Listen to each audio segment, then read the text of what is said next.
Sandy she was a great rider, way back from when she was little, Soldier Blue. She was the envy of all, and I had my cute little pony, Great Expectations. Yes.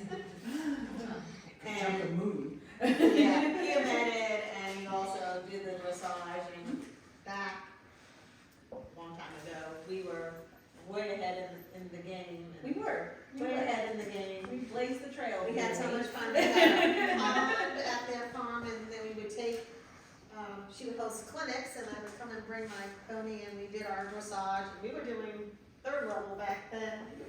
Yeah. I think we were both doing like the same. And then we take the horses swimming. I thought it was the greatest thing. But that brings us around to the point of the longevity that you and I both share, and for the South Carolina Dressage and Combined Training Association. I found a certificate in Daddy's secretary the other day, one of these performance certificates from 1982.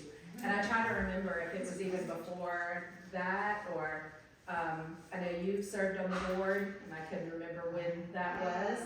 Yeah, so I think that the SCDCTA was actually formed, I don't know what the correct word is, but became in the late 70s. I want to think it was in 1980. Right. Yes, and I moved to South Carolina, not Aiken, but in South Carolina in 1981, and I immediately had joined, and I think it was in its first year. Wow. And it was like 12 of us, 12 people. Yeah. but I remember Daddy and Harriet Peterson and some of those old names. But then we got bigger, and I was on the board for a very long time. It was vice president, secretary, vice president.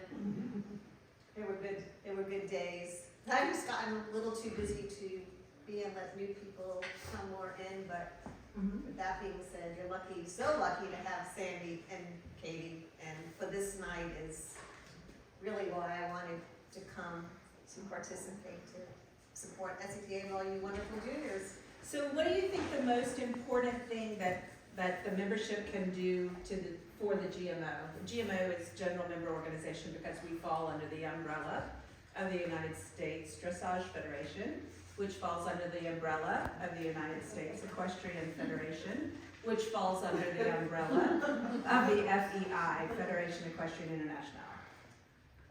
We'll quiz that later. Take notes. It's all very confusing, all the US, EF, DF. Yes, that's right. So what is one of the most important things that the general membership can do for the club or to make a healthy club?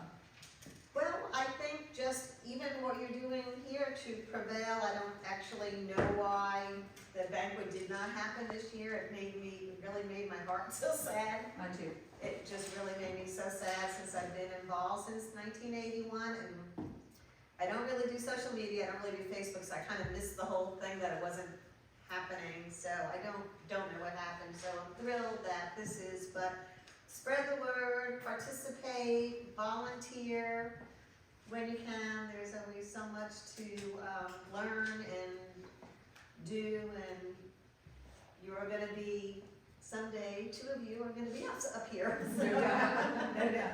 And what would you say the most important thing that the GMO can do for its membership? Like having served both sides of it, having been a member and grown up in it, and then served on the board, what is one of the things that the board needs to keep in mind to include members? Yeah, I'm really, I have to say, I'm not 100% sure what is missing there, because it seems to me there are a lot of the opportunities, and the SCDCTA has offered a lot of clinics and forums, and I think they do a lot for the juniors, so keep bringing your friends and keep participating, and do they have a junior on the board anymore? Lily. Speak to Lily. That's Lily. Yeah, you have to make your association. So How you want it. To stay involved, and if you want to compete, it's always great to say, you're part of the SCDCTA in South Carolina. And I'm very proud to be South Carolina with my riding, showing, and particularly the judging. So, moving away from the South Carolina Dressage and Combined Training Association topics, and on to you and your nifty life. So, you said you moved to South Carolina in 1980, 1981. Where did you move from? So I am like all of you, growing up, I've been horse crazy, and it was time to go to college. And That's the next question, where did you go to school? I had to go to a school, which doesn't exist anymore, go to Meredith Manor, which was the greatest riding academy, if you were anybody, way back then. And, of course, my father said, I could go there as long as I got my college degree. So, had to have a college degree, because you can't get anywhere if you don't have a college degree. So, I am very thankful that I do have a college degree And what in did you business. study? Business, and I also have it in equestrian studies. So, and well, for me, it worked out really good. But the colleges, they have a lot of them where you can get a degree, the minor in equestrian studies, if that's something you want to have, and then you pick. I think businesses are really good, around running my own business. Psychology would be a really good, depending, what you want to do. So, in any case, I have a Bachelor of Science degree, graduated from Salem College, and I have a Riding Master 3 degree from Meredith Manor, which actually neither one are here anymore. Mostly Meredith Manor closed down during COVID. I did not know that. Yeah, it was so sad, really, really sad, and my college actually got taken over, so that was really sad, but, all pro for college, I think it's really important, and I think it really helped me, along the way, for sure. So, And then I could still have my four streams as well. so being, studying at Meredith Manor, did you ride with Bodo Hagen? I did. That's awesome. That's awesome. Yeah. So is he one of who are your mentors, and did you always know dressage was your path? So when, Y'all can Google Bodo Google.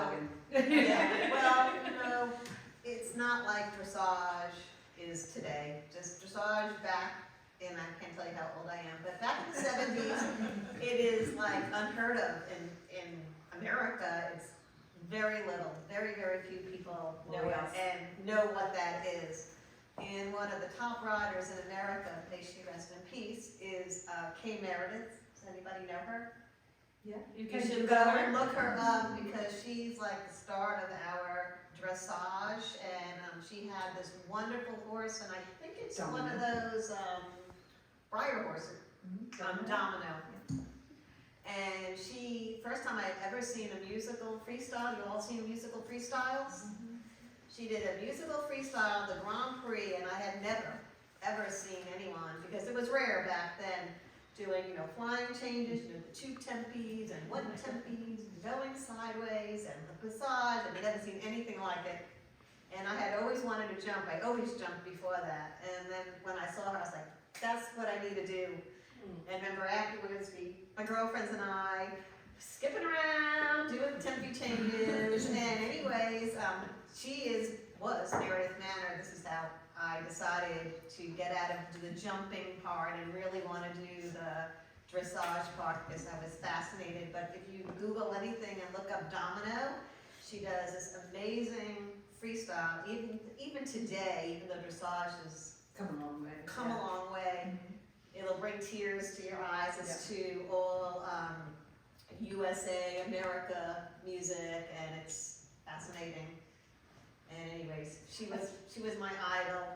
She was definitely a pioneer of the dressage dance as a freestyle, like really the music worked. And I have a similar thing. My dad took a group of us pony clubbers. We weren't much older than, I was probably younger than a lot of y'all, and we went to Little River, and she and Bodo did a thing, Little River, and I was done. I was like, I gotta learn how to do that.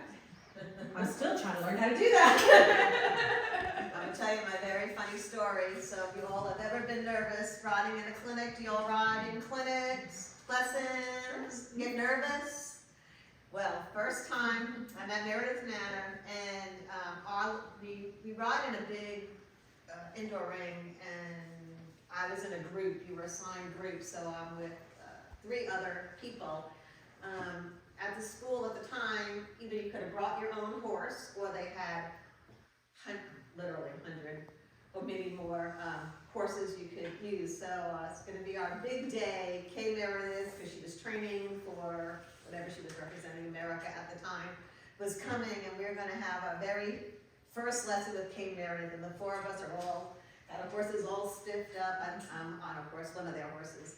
And my best girlfriend at the time has her horse, and we're in the indoor, and there's a big microphone that hangs down from the middle, and the teacher, Kay Meredith, actually sits up in this observation deck and talks down to the 4 of us. You know, we're all just trying to look so great, and I'm so nervous, and well, I also think I'm really good, but I'm younger, and I'm really nervous, and she has us doing these 10-meter circles, and my girlfriend, my best friend, is making a 10-meter circle this way. Do you know the story?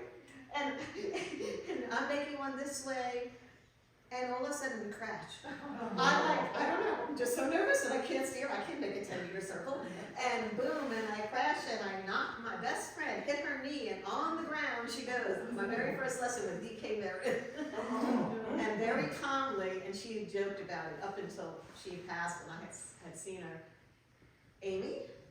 First she calls out my girlfriend's name was Sindri. Sindri, are you okay? And she's like, yes. And she says, Amy, you know, you're giving women drivers a bad name. So I won't ask the next question. That's my introduction to Kay Meredith. So my next question is, what's your most embarrassing moment in life? It was pretty bad. It was pretty embarrassing. I was so embarrassed, and I felt so bad for my friend. Yeah. So what are your favorite bridges? Well, I have to say, I would tell you I have one particular brand, but I actually just don't. You don't. I really just don't. There's so many now, but I do like to have the little grippy stuff on the fanny and coming on your leg, but I don't have a particular brand. If I find something that fits me nice, I try to buy it in every color there is. There you go. And your favorite boots? Yeah, I also have a boot collection. I have a boot problem. What are your favorite brand? Well, I have. You like stiff dressage ones or soft ones? I actually have 2 favorite brands, and Marcy, you know. I have a collection of boots, because if you buy 10 pairs of Kingsley. but it's a 10 pairs. Girl, I ain't got no money for the 10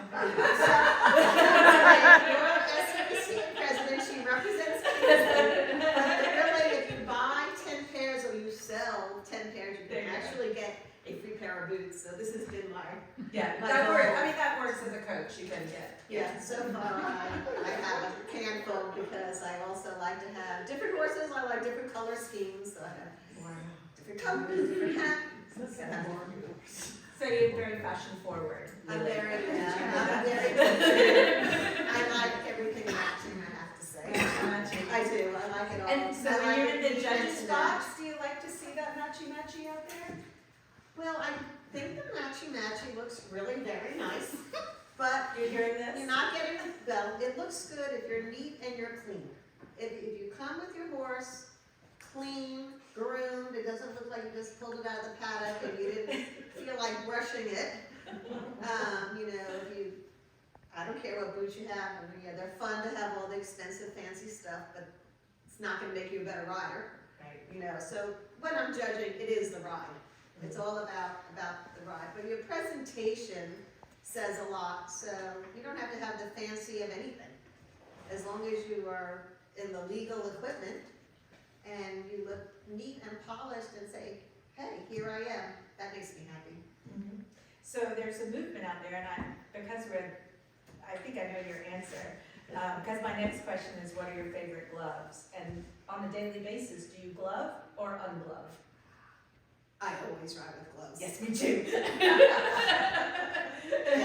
But let me tell you, young girls, when you need to ride with gloves, because you know you'll end. you want to have pretty hands and fingers, you need to keep the gloves on. Yep, so we hear this movement out there that you can't feel the horse with gloves, and I can't feel the horse without gloves. So, nice quality leather, I don't like pleather, I don't like, you know. And again, I actually, prefer, most of the time, I actually prefer the less expensive brand, not because of anything, but I think as long as I actually buy my gloves almost a half a size larger, I don't like my hand feeling trapped, because when you ride, you want to be able to speak with your horse and be soft and go with him, so you want to have a little bit of room in there. So I usually get a half a size larger. And again, I vary around. I actually try on. Same thing, I try on, I find a glove I like, and I buy in a couple colors, and there I go. So no, I can't say I have a particular brand. So back to your But I have a lot of gloves. back to your mentors in dressage. And boots. What are your who is your most prominent mentor?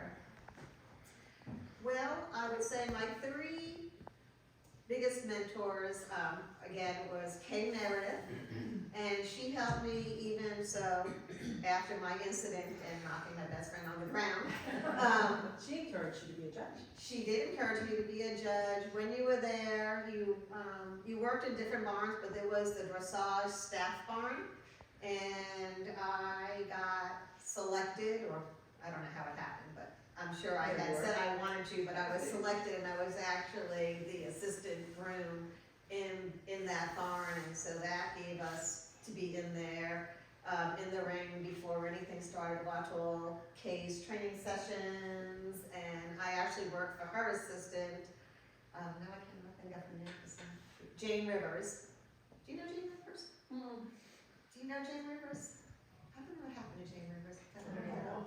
But anyways, so that gave me a lot of opportunity, and when I left, she actually had moved to North Carolina, and I had moved to South Carolina when I graduated, so I had continued to see her, and she was a judge, also an S judge, and had encouraged me to pursue the judging.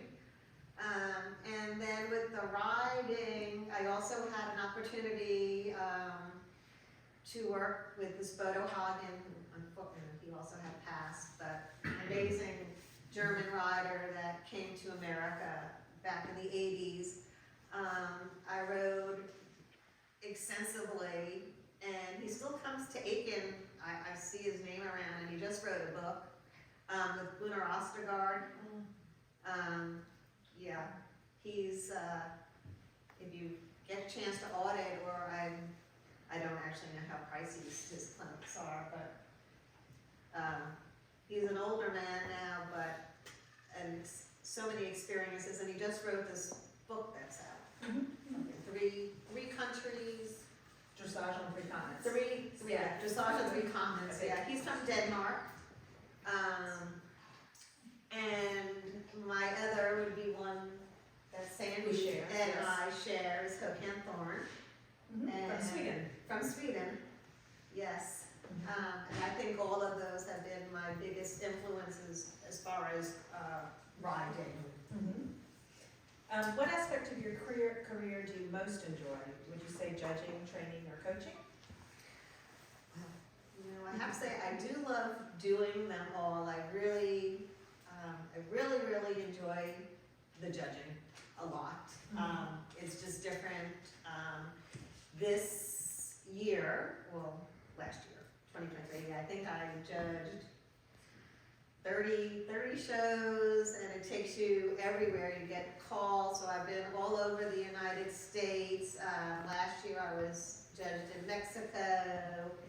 I did regional championships.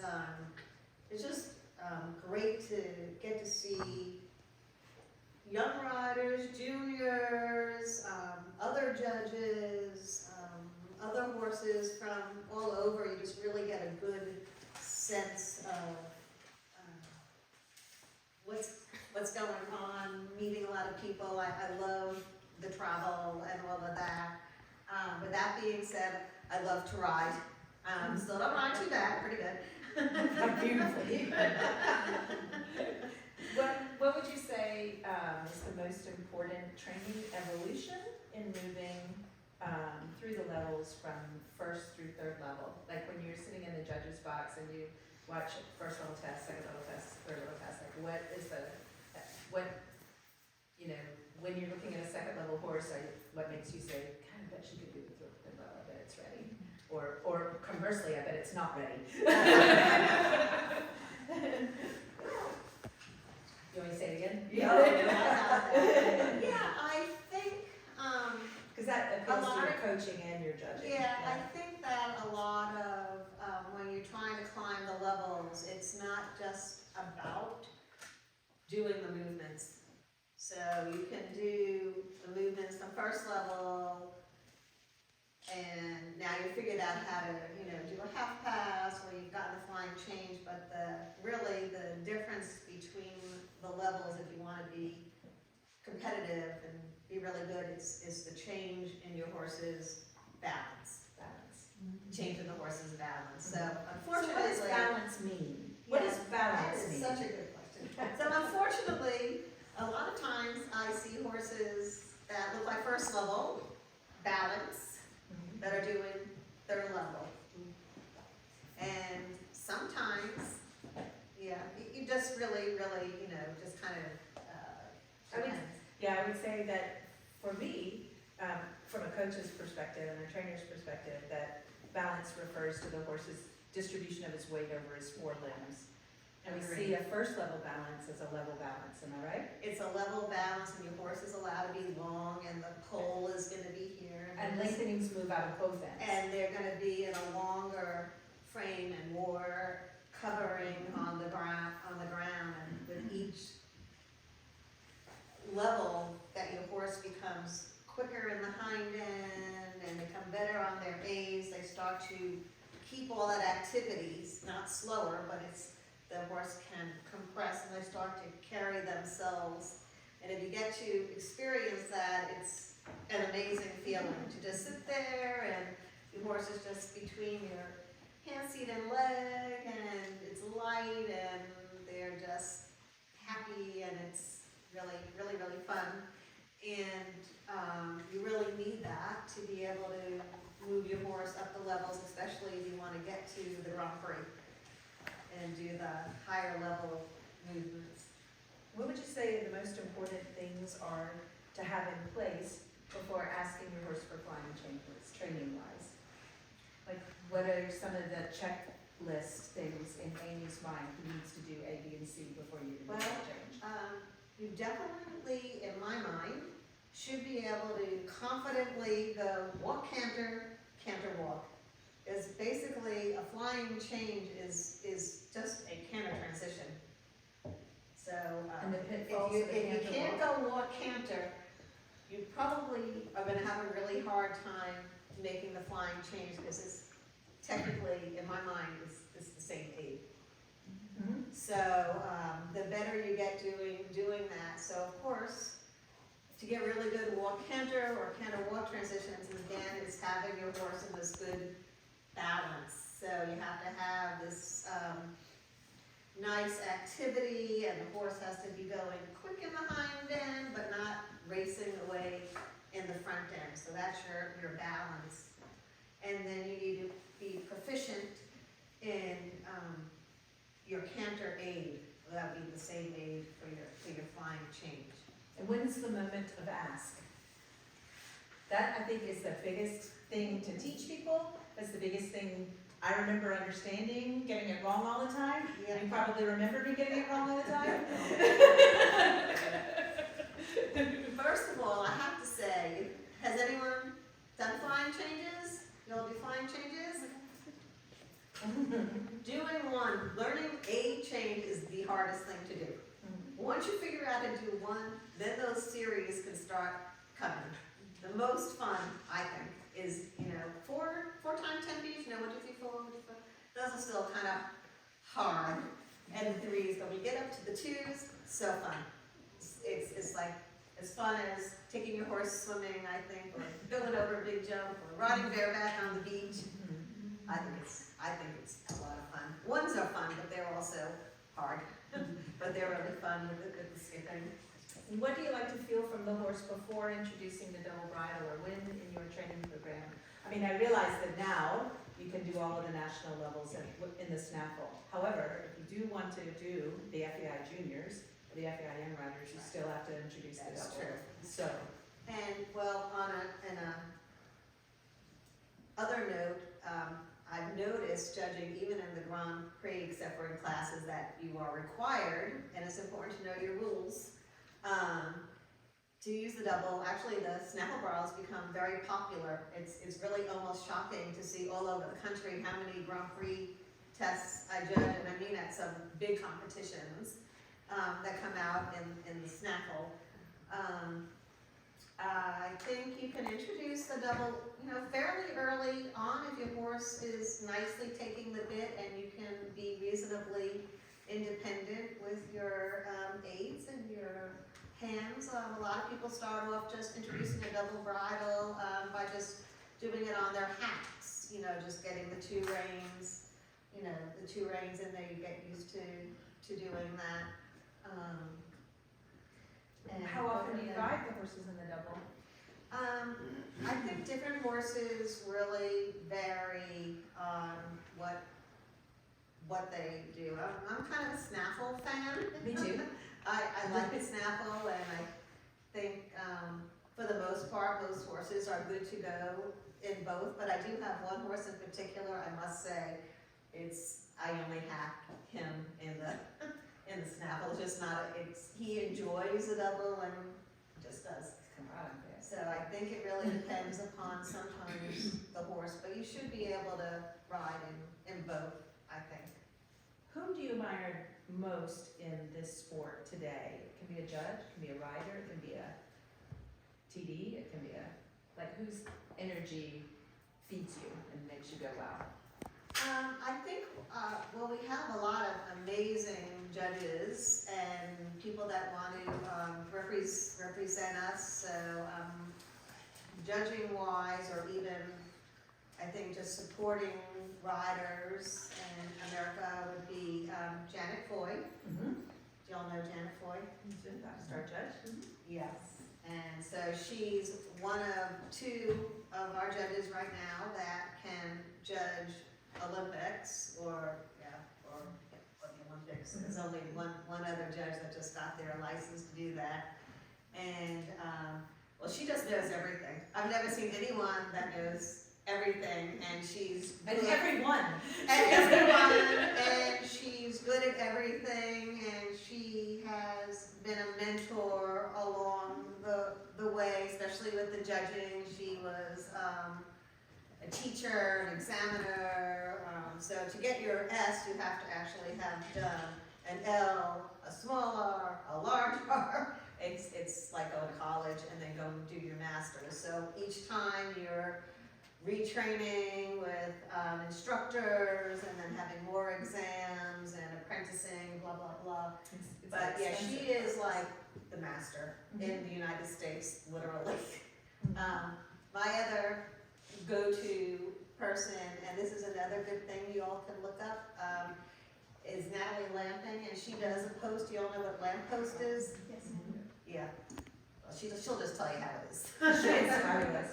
I would say that Natalie will just tell you like it is, but yeah, she's wonderful, and she's helped me so much, and it's an honor when I get to panel judge more than one judge. So a lot of the shows, you do championships or nationals, you'll have 2 judges, 3 judges, and that's always really that's fun that you mentioned fun, that, because scary and fun. Katie has reached out to Natalie for our June clinic, so. Use my name. I think one of the most energetic people, kind of scary, but one of the most people that I've admired is Janine Malone. Also, yes. Crazy energy, encyclopedic brain. She's written Sport your horse USDF judge. rule book. She's also, Yeah. she was a TD. She's and a TD, a sport horse an judge. FEI TD. She's a large R judge. She was back in the day, well, she was quite a good rider. Yes, and she's ridden the Grand Prix, I mean, Yeah, she's quite a good rider. just like all of it, and just, we ran into her at the Made in the Shade show, and Janine Malone is so giving with her energy and her time and her knowledge, it's crazy. So what questions do you guys have for Amy, training wise, judging wise? Anything? Yeah, go Lily. How long did it take you from getting your L judge to become an S judge? Well, I want to say it was almost 14 years or 12 years. I've had my license 23 years. Someone will do the math, and this is my 7th coming into this is year 8. I'll have had my S. So and that didn't count because the L is actually not considered a judge. Yes. So how does the star climb happen? So you're an S, you're a 1-star, 2-star, 3-star, 4-star judge, 5-star judge. How does that happen, Amy? Because I honestly don't know. So you mean after your S? Yes. Yeah, so, well, S is the highest, and that allows you to judge any show, anywhere, in any country, as long as you're judging a national show. It's always very hard to explain, but that means you could be judging FEI classes, so I can judge Grand Prix anywhere in the world, as long as it's a national show, because that's my license. After that, you can go and you can earn an FEI license, which is, again, more schooling, more training. At one point, I actually had considered doing that, and a long time ago, when I was getting my S, they weren't letting you, if you were already over 50, if you were 50 or over, they weren't letting you apply for an FEI license. Well, that's good. But that all changed, yeah, so it kind of changed in the year that I was doing it. That's why so many of our S judges like Jolila or even Natalie, you'll see they're retired FEI judges because technically there was an age limit and they aged out. But they changed that. But once you had been retired, you couldn't come back in. Right. But now they've changed that, and you actually could, and I've actually, 2 years ago, I actually reconsidered maybe thinking about doing that, but it's very intensive, and you can't just say, oh, I want to be an FEI judge, because the requirement list of all the things that you have to have and already have done is tremendous. Is it?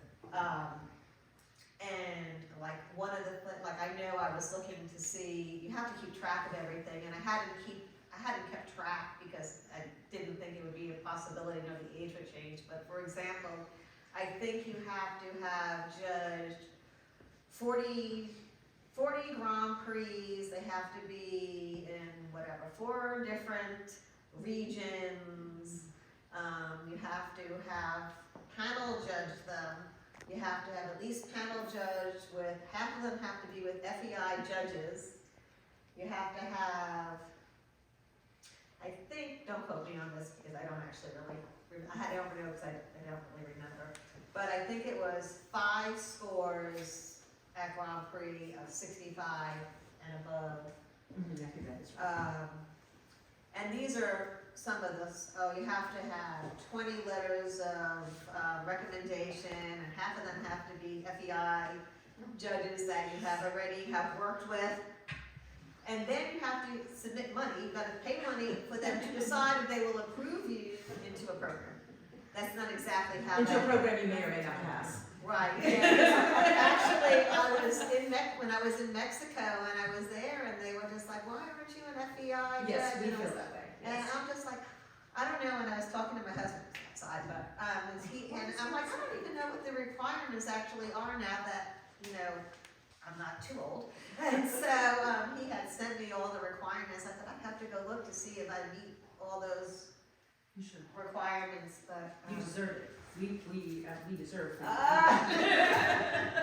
So, yeah, if you're riding for an FEI judge, especially now, for any level judge, it's pretty big deal. It's a big deal. We are heavily monitored, and now with, again, technology, and a lot of the shows now are using electronic scoring. Yeah, I don't love it. Do you love it from a judge? I really do like using it, but a lot of the systems, what happens is the USEF and your other judging committee, actually, if there have been any complaints about you from a competitor, from the TV, from the show, from the manager, anything that they've heard that they're not liking your scores, or if you've been paneled and your scores are more than 5 points, 10 points apart, particularly if Points, you, not percentages, points. or percentages. Or percentages. Percentages. Okay. Yeah, so, yeah, let's say I'm at C, I gave you 70, and the E judge gave a 60, and if you've done this on the electronic, they actually can go back and go movement by movement and see what we sit, What you saw. all the way down, and, well, someone's not right. So, yeah, so we're constantly being monitored, and that's another thing I should tell you. If you go to a show and your judge does something wonderful, and I don't mean because you got an 80 and you just won and you're so happy, but just something was fair, something was great, they did something nice for you, there's an evaluation form. It's not only for the bad, it's for the good also. And all of us love getting them. Mm-hmm. So it stays in our record. You, as a judge, you actually have a file. It's like a police report, but it's your judge report. Literally every show you judge, your technical delegate writes something about you, and may or maybe not a competitor. Do you film it online or at the show? Right, well, they used to be at the show. Now you just do them online. You just click on the USEF. There's a show evaluation form. If you feel like your judge has done something extra fair or something, something special. It doesn't have to be because of your score. It's a weird thing that would happen. Well, I've ridden some orangutans in the ring and had a judge like yourself that's been a rider that has made a comment sort of recognizing that I was, you just know that person has been on center line before, and it's helpful. Judges are your advocates. They really don't want you to. I can't wait to get a 10 every day. Do some 10, but Well, I think, anything else you guys want to know? I think back to the dance party. yeah, well, thank you. Thank you, Amy.